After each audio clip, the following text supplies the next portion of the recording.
Well, they are the third best team in the National Football League. At least that's according to ESPN's Football Power Index. And that is the Philadelphia Eagles. Yep. This weekend, they get the Sunday night football stage against the surprisingly undefeated Carolina Panthers. And look who it is joining us at the desk, the coach. Edwards. Thank you for joining us today. So the question, are the Eagles getting the credit they deserve? This is in, who said they're third? This is ESPN's power. The power rating? Football Power Index. Do they not look at the games? I always listen to my eyes. There's a lot of numbers I listen to my eyes. I don't watch the numbers. I kind of listen to my eyes and say, they're a pretty good football team. And that team right now is trying to figure out who they are. The Philadelphia Eagles are still trying to figure out who they are, especially on offense. I mean, this team is still struggling at times on offense. Remember, this team has only scored 10 points in the first quarter.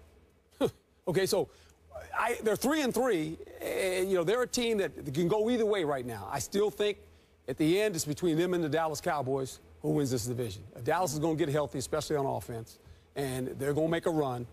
The Eagles right now are playing outstanding defense. Their quarterback, Sam Bradford, is still work in progress. We watch him at times, and he looks like a guy that's been out of football for a couple of years, to be quite honest.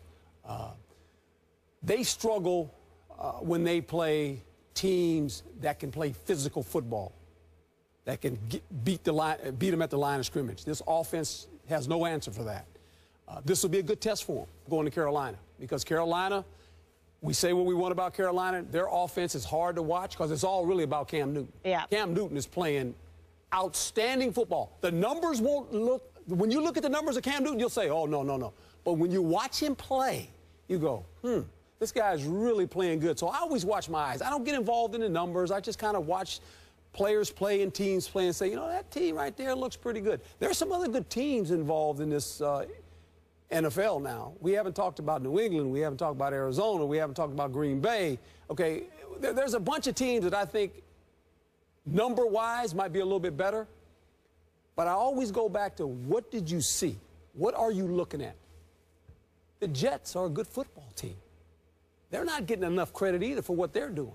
They're playing actually like Seattle. They're running the football, got a quarterback that if he doesn't throw it over 30 times, they'll be in the ball game. They got a good defense. So there's a lot of good football teams out there, but I guess the numbers say the Philadelphia Eagles are number 3.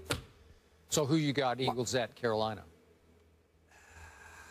It's tough, especially with that Carolina defense. I'm going to say the Eagles.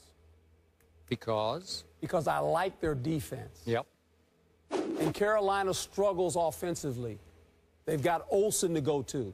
Cam Newton is the second leading rusher. Cam Newton does everything for this team. Yep, I think defensively, the Eagles can hang in there defensively because there's not a lot of weapons when you play Carolina. It's Cam Newton basically beat Seattle. Their defense will keep you in the game. You can't allow Cam Newton to beat you, basically. Cam Newton and Olsen, those are 2 guys you got to stop. And I think the Eagles can do that. Stephen A.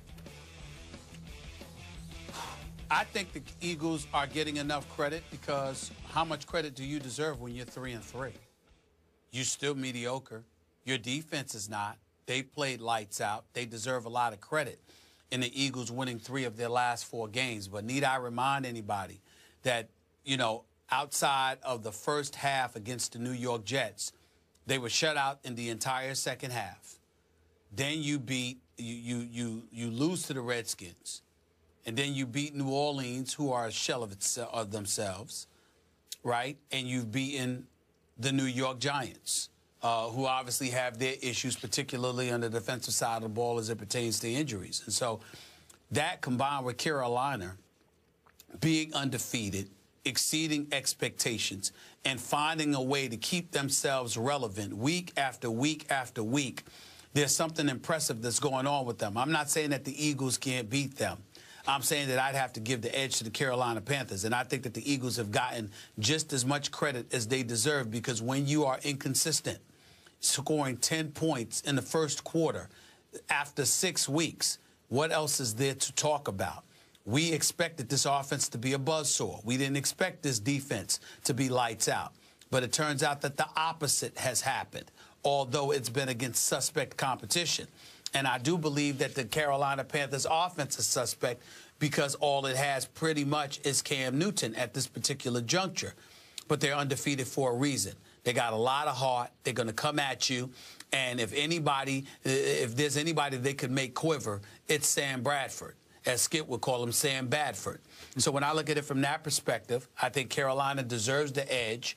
We know that the Eagles can beat them, but they need to show and prove before they get the respect that they're coveting, because right now they only deserve it on one side of the ball. I'm with Stephen A. I'm going to go with Carolina at home in a close, low-scoring defensive battle of a football game. And it comes down to that quarterback, Sam Badford, as I call him. Watched every snap he took at the University of Oklahoma. And he's a fine young man. This is nothing personal, okay? This is about his performance on the field. He's all-time great young man. He's had 2 terrible injuries, and he's having a hard time getting through them and regaining his confidence because he never was very strong in the pocket in college. He was flimsy. He was a scarecrow in the pocket. He was a very good high school basketball player, and he still looks like a basketball player playing quarterback to me because he doesn't have physicality at all. He's not mobile. I thought they would at least try a few read options with him. And they don't even sniff it. Did you see him when he played the Ravens in the preseason? What happened to it? I know. I saw it. But I thought they would just have to keep people honest. And trust me, DeMarco would love it if they could run just 2 read options, just Sproles or somebody to get him a little loose, but they can't. So they finally put him under center a little bit, and they got DeMarco untracked the last 2 games. But at Carolina, it's going to come down to whether your quarterback can make some throws on 3rd down. And I don't trust him. You want to talk about interceptions in bunches? He will throw mind-blowing interceptions, as we saw against the Giants. You were at the game. It was. You just sit back and you say, what was that? Because it looks like you have assumed control of the football game, and all of a sudden he's trying to throw Eli back into the game again and again and again. Well, you can't play like that. He doesn't look like he belongs in Chip Kelly's scheme, like he's a bad fit for the scheme. So I don't know what Chip is thinking about, but he is so stubbornly proud he's going to hang in with Sam Bradford. You know what he's thinking about? He's thinking about the guy you guys discussed just earlier in San Francisco. Colin Kaepernick. You think he would be a good fit in Chip Kelly's offense? Yes. Yes. What about RG3? RG3 should go there too. But I think at the end it's Colin Kaepernick. He's stronger, he's bigger, he hasn't been hurt. You want him to run? Put him in that offense. And watch him run. It would be a beautiful thing. Put him in that offense. Well, watch him run. Stephen A? The one thing to piggyback off of Skip's point, Sam Bradford threw 3 interceptions last week on Monday night against the New York Giants. It was in a winning effort.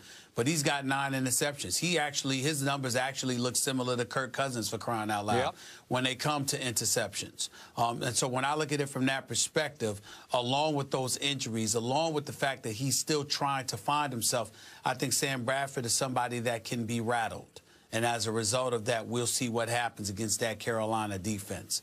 I got to see it to believe it. Yeah, we'll see if he gets rattled by that Carolina Panthers defense, as Sunday Night Football should be a really good one. Herm, are you going to stay with us? I think you should. Am I staying with you? Yeah, I think you are. You'd like me to? We're going to talk about the Patriots. Let's do that. Oh, Coming up, the Patriots tweeted a nice pic of this infamous butt fumble from 2012 in anticipation of their game this weekend versus the Jets. That was nice, wasn't it? But have you seen Julian Edelman's impersonations? You're going to want to stick around for this.